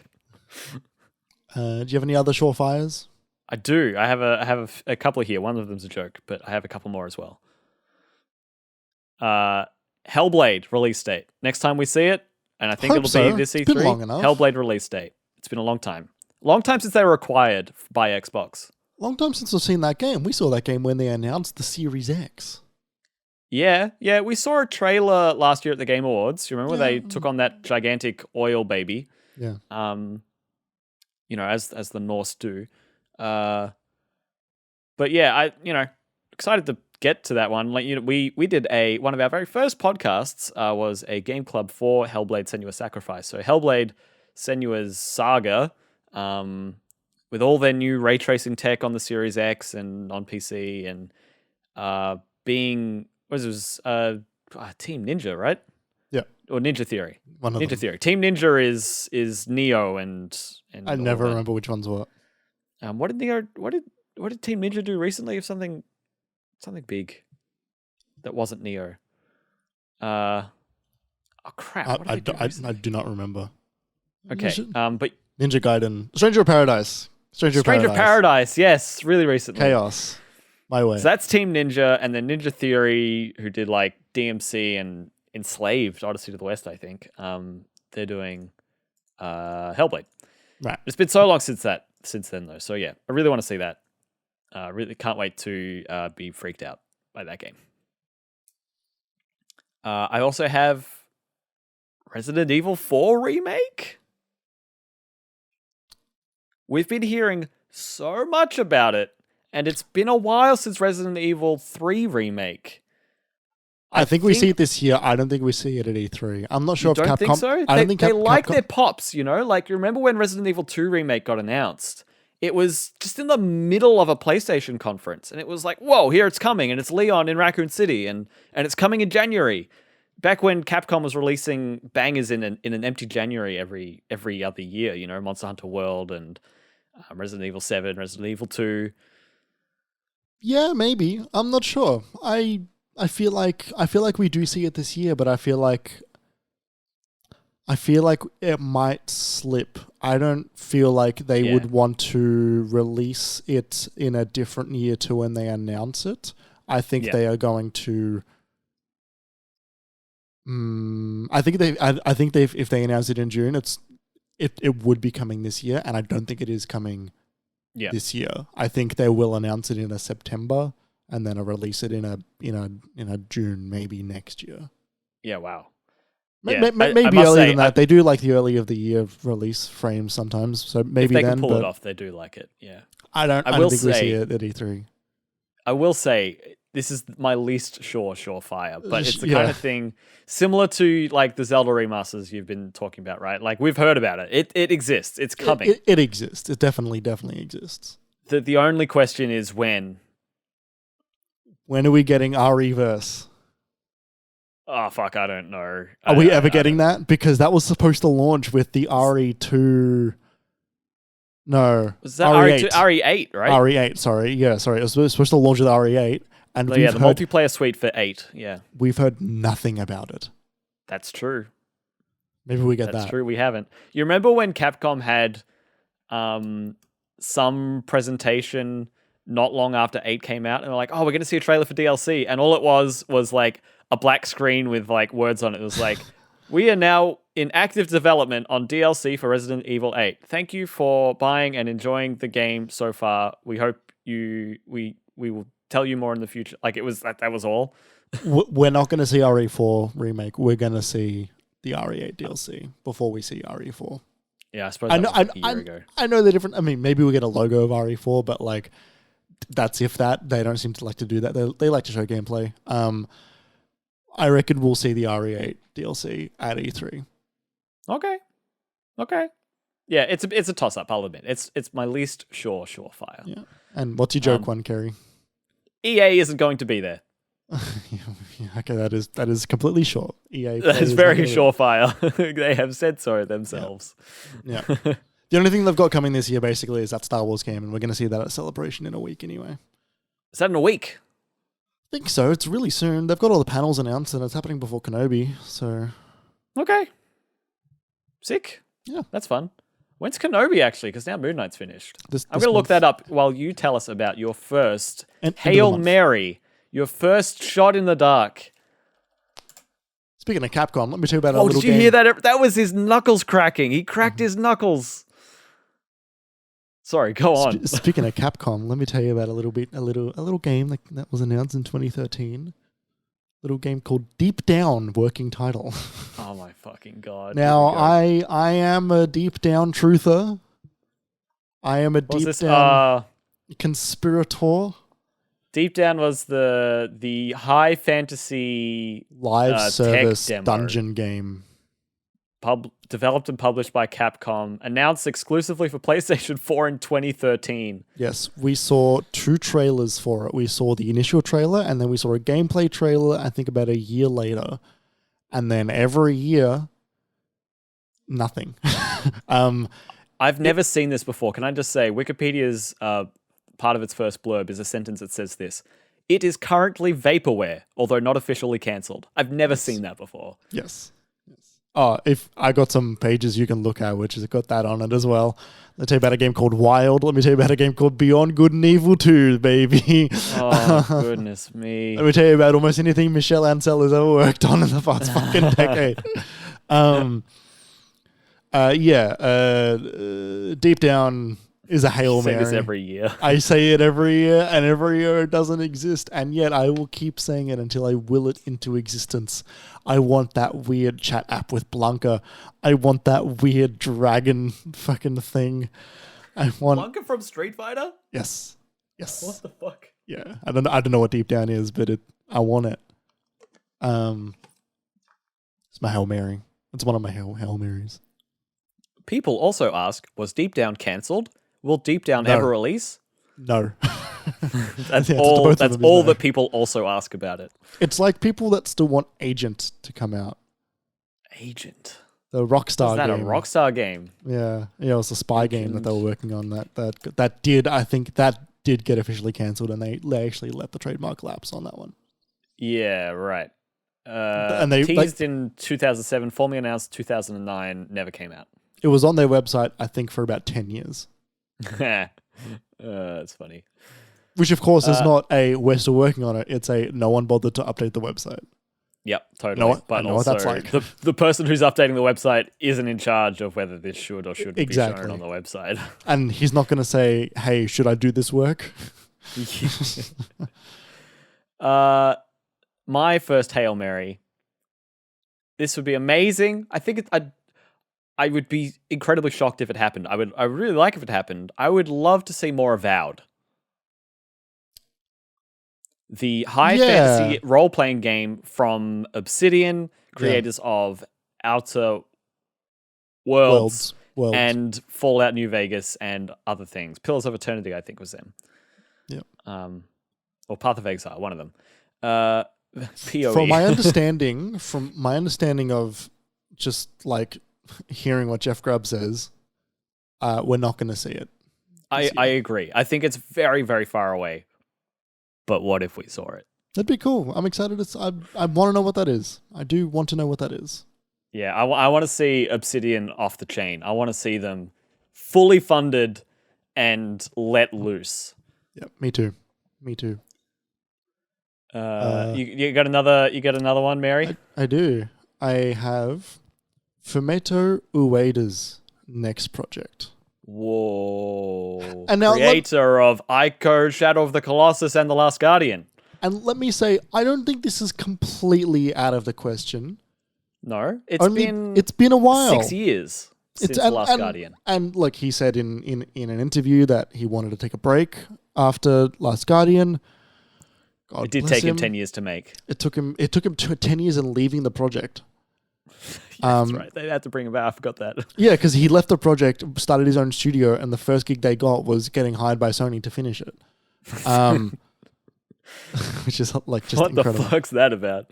I don't know what he wants to make next. I don't know if he wants to still make things in that same universe. I kind of hope he doesn't. I want to see him try something new. New Katamari game. Ooh. From Fumito Ueda. Yeah, like do something to try. Like he mentioned, there was an expression of interest that he had where he was thinking about making a first-person shooter. I don't know what that would look like, but I would like to know. Yeah. Modern day? It's funny because the games that like define what we think about him they are all in that same disconnected, disjointed universe, but it's that fantasy universe of crumbling stone archers and swords and gods. Yeah, demons and yeah. Yeah, that's fascinating. No telling what it could be. Absolutely no idea. And you know what? I'll probably love it. Yep. I'll probably love it. Yeah, totally. Here's my second Hail Mary. Star Wars Eclipse is now being developed by Supermassive Games, developers of Until Dawn. Why them? Because they make good single-player story games. With branching pathways and narrative decisions. They made a good single-player story game. People didn't mind House of Ashes, but yes, I know what you mean. But I trust them far more than I trust Quantic Dream and David Cage. Can I do you one better? Yeah, sure, man. Star Wars Eclipse is no longer being developed by Quantic Dream. It's now being developed by what's the name of the studio? Is it what I think it is? I had to look mine up when I was writing mine. Supergiant. Supergiant? Wait, what? Is that because I said Supermassive and you thought of Supergiant? Yes, I did. Yeah. Supergiant is the developer who made Bastion, Transistor, Pyre, and Hades, for those who are unaware. None of them 3D games. None of them Star Wars games. But what if they went from a homophobic-led studio to a really gay studio? It's pretty good. It's pretty good. That would... I don't want that. Because that would be antithetical to who Supergiant is. It's true. But also I want that. I want to see Supergiant make so many things that I like. Yeah. Like Star Wars. Yes. Do you have another one or are you out? I just thought of one more. Oh, great. Give it to me. PlayStation resurrects the Vita. To compete with the Switch. On. Tell me more. To compete with the Switch. They decide 5.5 years into the Switch's life cycle that it's time to get in the game. After the Switch has sold 80 million units and there's a silicon and semiconductor shortage. No. I have a better one. That was funny though. Yeah, it was funny. The PlayStation have announced their Legacy team. Yes. They announce Hail Mary, disc-based backwards compatibility for PS3, PS2, PS1. I was going to say PS4, but they've already got that. Whoa! They'll never do it. They won't make any money that way. Agreed. Yeah, no, I don't think they have any incentive to do that. but also that made me like Pog, you know? I was like, whoa! You know what I mean? I don't say that. I'm not in Twitch chat, No, but I I know. just saw my face and I was like, what? Yeah. I would love that. And you're right. I think it's like, It's a Hail Mary. It's never going to happen. exactly. It's an impossibility at this point. It's just a little slimy. It's still good. Yeah. Speaking of PlayStation, my final Hail Mary. What if they showed Spider-Man 2? This isn't out of the realm of possibility because they said 2023, right? Yeah. Middle of 2022. If they're going to show anything, honestly, that's their most exciting project that's coming up that that isn't coming out this year. You know what I mean? But it's still a little early. We only heard about it for the first time 9 months ago. It's tricky, right? Yeah. Because ultimately, when you think about it, the original Spider-Man came out in 2018, and then Miles came out 2 years later in 2020. So what that means is it's been nearly 4 years since the original Spider-Man game came out. That's a lot of time. But with Miles coming out so soon after, and it being different, but very similar, and the remaster of the original Spider-Man game coming out on PS5 at the same time, prompting a lot of people to replay it, I think it needs a bit more time on ice. But I also think it's Spider-Man. And if it's in any viewable state, I think they'll show it.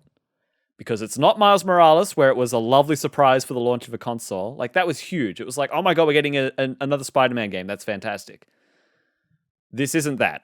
This is, here's a reason to buy a PS5 today for something you might be excited for tomorrow. So I think that's almost a little bit too nuclear. Nuclear? In terms Please, of go on. In terms of like, they still don't need to convince anyone to buy a PS5. True. That's true. Why would they need to drive up demand? Yeah. Obviously they of course want more demand. It helps them. But and like the more stories, like it probably helps them to have more stories of still hard to get PS5s. If you're looking for a PS5, go get this deal now. That probably helps them. Sure. In this shitty situation where no one can get one anyway. Yeah. I think if the PS5 wasn't selling for like something, different world, obviously, they would hit that nuclear button and say like, it's the big red Spider-Man button. I see what you mean. This is like they don't need a need boost. to. Yeah. This is the Nitros. They showed it, whatever it was last time, the same September. time as Wolverine, which was like ridiculous. Mind-blowing. Yep. I think they can save that for a September, October again. Yeah, I honestly think they could save it for hey, you're getting this in 4 months. Here's your first proper look at this game since we announced it. They're not going to do that. They did it with Miles, but again, that was part of a console launch, so that's hard to say. Yeah, and this is like Sony are trying to churn out as many fucking dogshit Spider-Man movie spin-offs as they can. Like, unless they really want to do like a Dr. Michael Morbius tie-in with Jared Leto. Spider-Man's only very, very briefly on ice. We're not going to see the next Spider-Man movie until 2024. Oh well, he's not on ice, is he? He's in the regeneration chamber. He's in the Bacta tank. He's being regenerated and reborn as we speak. Spider-Man's having his refractory period. Yeah, but like it's a in between thwips. John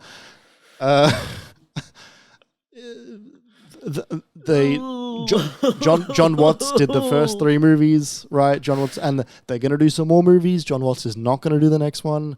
He's not doing Fantastic Four. From what I've read, from what I've heard, they are taking their time finding a new director.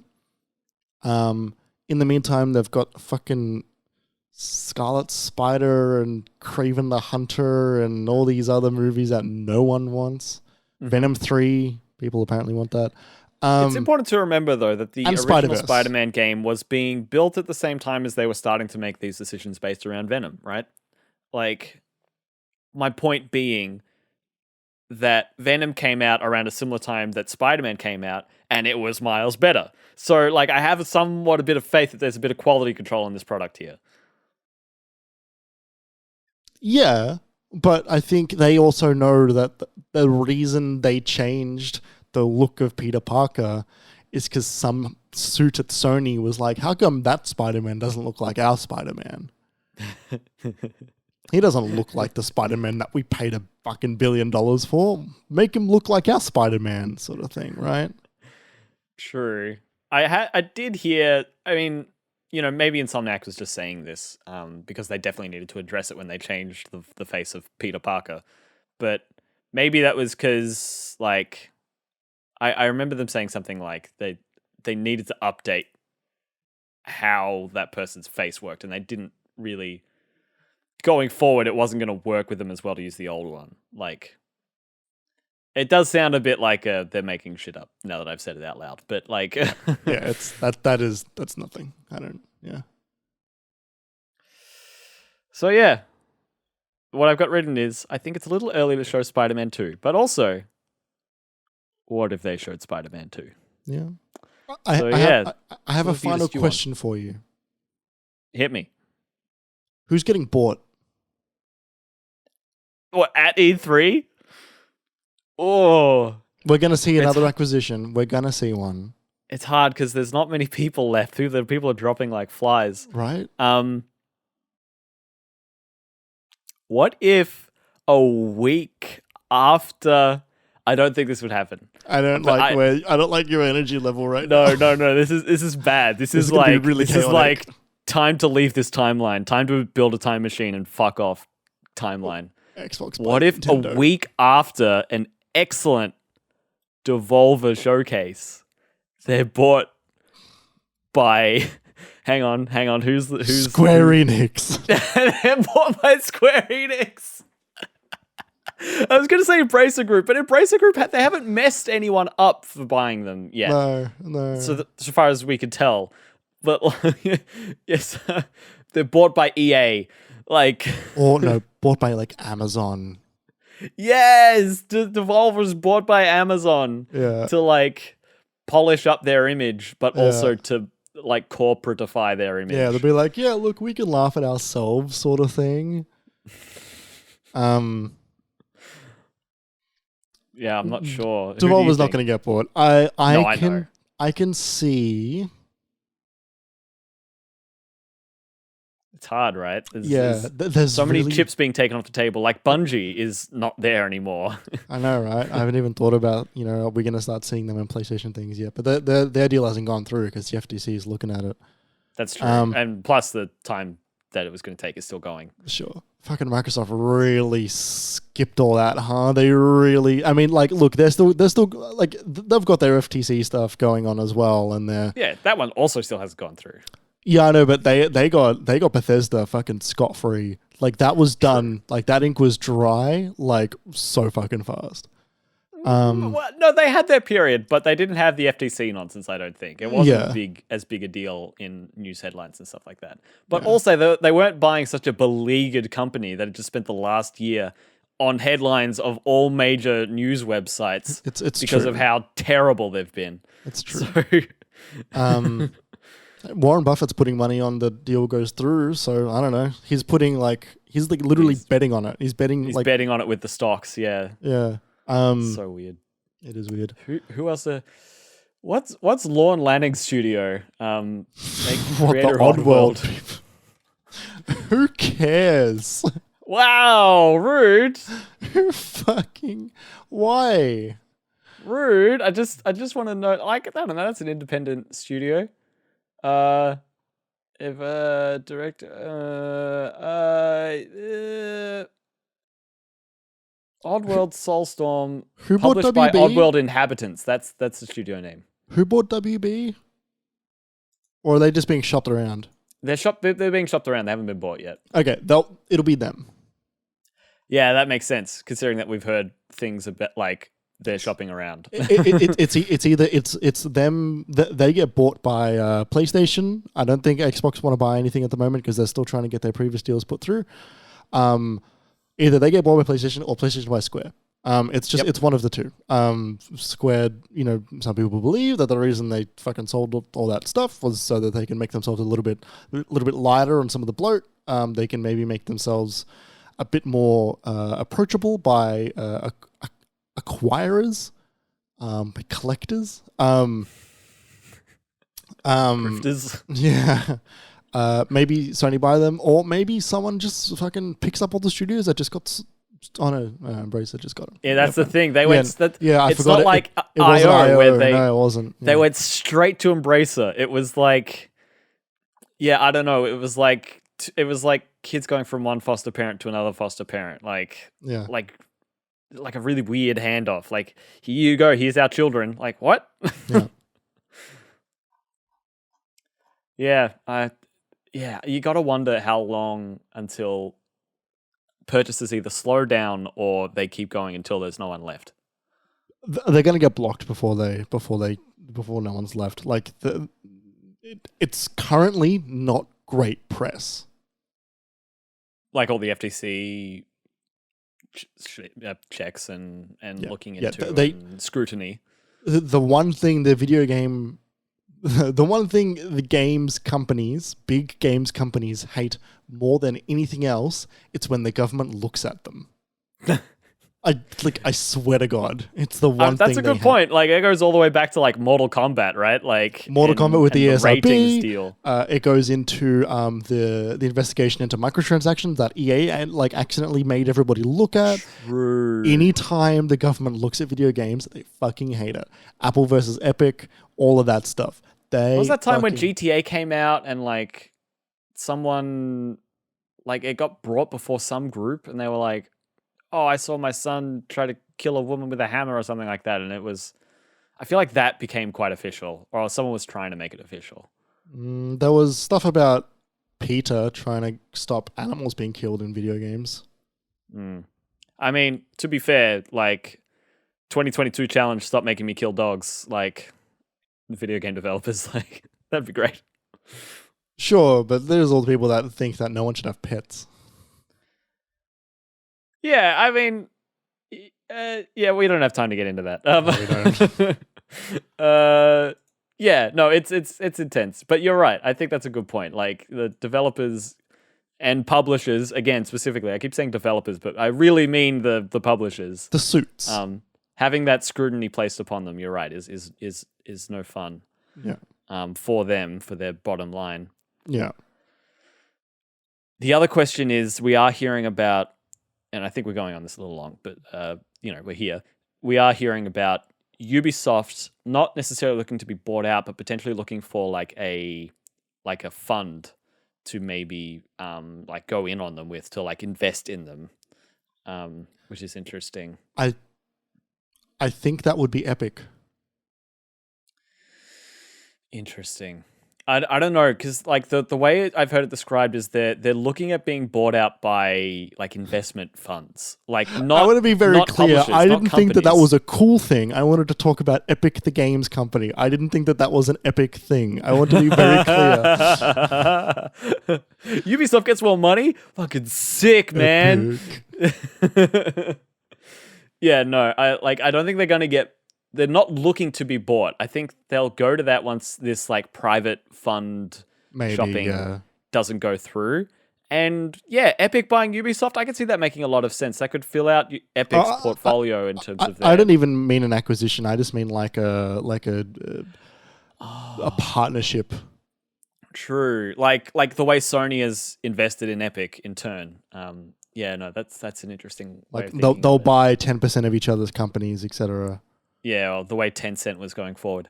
Now that I say their name, we haven't heard much about Tencent recently. There was a while where they were buying 20% of a company here, 100% of a company there. What do you think's going on with Tencent?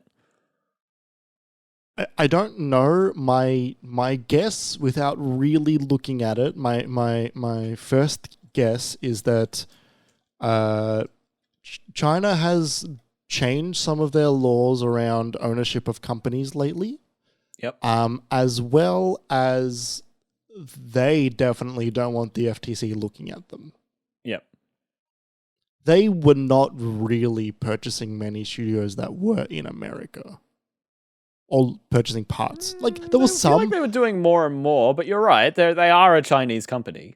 Yeah, I think that they are maybe just sort of watching the landscape a little bit or working something big out. It'll be one of the two. Yeah. Yeah. I am seeing an article here. I'm just doing some quick lookups. Oh, no, it's on Bloomberg. I can't read it. Open incognito. Incognito? Okay, hang on. Open link in incognito window. That's how I read Jason Schreier. It's opened me to a different page. I can't find the thing I was looking for. Drawn the scrutiny. Here we go. From the US government, incognito mode. No. My SD card is full, Kerry. Quick. Really? That's fine. That's a backup. It's fine. Okay. Never mind on that one. But this Polygon article talking about Tencent, the world's biggest game company, is saying that Tencent's investments have drawn the scrutiny of even the US government when talking about Epic's, their involvement with Epic. Their investment in Epic's side there. Yeah, what do they got? They got a 40% stake in Epic Games. They own 100% of Riot Games, Turtle Rock Studios, Bloober Team. Yeah. 5% hold in Ubisoft. Interesting. 5% in Activision Blizzard. Miniclip majority hold. Oh, no kidding. Miniclip. Huh. Miniclip. It's interesting they own Ubisoft considering that crypto is 100% banned in China. Yeah. Yeah, this is an article from a few months ago, but yeah. And it's only 5%. It was like shares. It was like stock. Sure. Yeah. Yeah, who knows who's going to get bought next? Probably WB. Probably something going on with Ubisoft. We've been hearing about that, but yeah. Yeah. I'm looking forward to E3. It's going to be a weird time. I'm excited to hear more, firm dates from people. Like, I want to hear more. I want to hear when Nintendo's going to do something. They do tend to do something around this time. They'll do something. They will. And like I'm here for that. They had a fairly chunky direct recently where they announced Xenoblade Chronicles 3. They've announced the Splatoon 3 release date recently outside of a direct. So yeah, I wonder what we'll get from them. And then whenever Sony's going to do something. But yeah, Xbox's conference is going to be cool, and hopefully Keighley puts on something really fun with Summer Game Fest when it's not the Game Awards trying to juggle awards and all of that. You'd watch it in a cinema if you want. You can watch it in an IMAX. Yay! I guess you wouldn't have to be quiet, but I don't know. The trailers aren't going to be IMAX formatted. Like, none of it's going to be IMAX formatted. No. It's going to be a Twitch screen on an IMAX cinema camera. Yes, it'll be 4K, projector. But you can't stream anything in 4K these days. Like, probably not. Nah, it's a live streaming. The part of the deal, I think, is they're doing things in 4K. Okay, all right. Well, fair. When you got to go that far. That makes sense. Bloody good on it, mate. And the podcast. Okay, fair enough. Thanks so much for listening, everybody. Bit of a longer one, but a good one, I think. I really like this discussion. Thanks so much for tuning in. If you want to catch more of these episodes, you can go to minimap.com.au, find all of our previous episodes there. Just want to say thanks to everyone who checked out any of our video content over the last week. It's, we put a lot of hard work into it. If you have the time, if you could go over, give this episode a positive rating on YouTube, whether you're there already or whether you've got the time and you feel like supporting us, that would be a great way to help us out. We also wanted to say that you can find us on any podcast service of your choice. Also looking out for the pecking order. New episodes coming at some point. I'm not going to say when because we're both quite busy and we're working stuff out, but we do want to get those coming out. So watch out for them. Listen to the back catalog if you haven't listened to them recently. They're good fun. If you want to support us monetarily, you could do so at patreon.com/minimapau. $5 there gets you access to posts like breakouts that we do. Like if we have a discussion in the break that's relatively interesting, we'll put that up there, or outtakes or stuff like that. And also it's just a nice way to help us out if you can afford it and if you want to do that for us. We're also on Twitter. The Minimap account is at MiniMapAU on Twitter. We're all there individually. I'm there at KJPalmer_24. Jeremy is there. At Obi1Jez. We're also on Minimap AU for TikTok and for Instagram and for Patreon and Twitter and Twitch. So if you're on any of those platforms, you can catch our breakouts there. Aside from that, thanks so much for listening or watching, and we'll see you next week. Oh yeah, we do this live now. Yeah, I don't remember to hit the button. We forgot. Bye!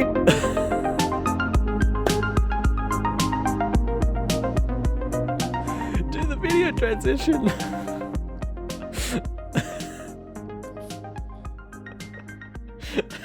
I forgot to hit the Just button. pressing buttons. Do the outro again. Press it again. I forgot that I have an end screen, and I forgot the stream deck was like. All right, we'll do it. We'll do it again. Thanks so much for watching, everyone. We'll see you next time. Oh, that's not that one, is it? It's that one.